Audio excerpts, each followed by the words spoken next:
Stop. If you're renting property in Bali without understanding 2026 rental laws, you're breaking regulations and risking 50 million rupiah in fines. And here's exactly what to do. Here's the problem. 73% of Bali rental agreements don't comply with current Indonesian law. Check if your lease has an exit clause. Most legal ones do by day 14.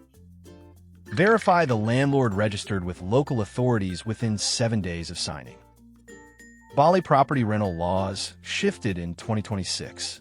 The local government now requires all short-term rentals to register with the Department of Tourism and Culture within 14 days. If your lease doesn't mention this, you're exposed. Here's why it matters. An unregistered rental can be shut down with zero notice, and you lose your deposit plus 30 million rupiah in penalties. This is exactly why TheBaliLawyer built a property review service. They've seen 400-plus rental disputes in the last 18 months alone.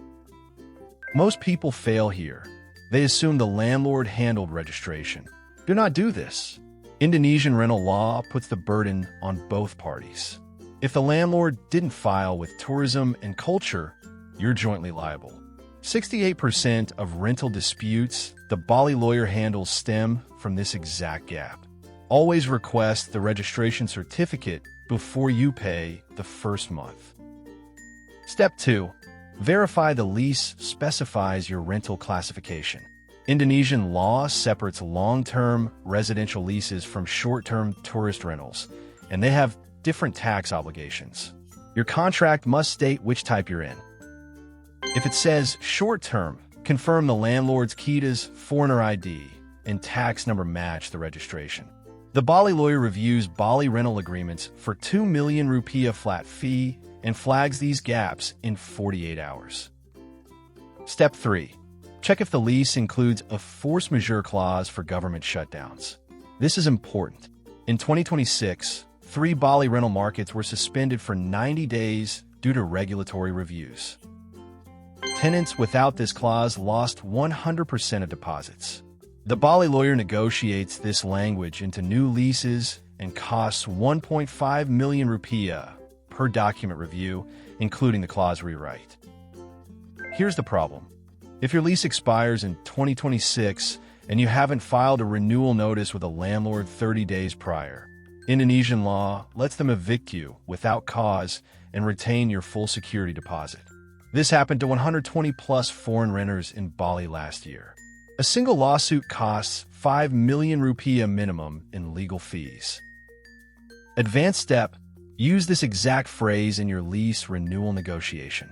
Say to your landlord, I need written confirmation that the lease has been registered with the Bali Department of Tourism and Culture under Indonesian Law 2026 Section 12 C, and I need a copy of the registration certificate before the next payment is due.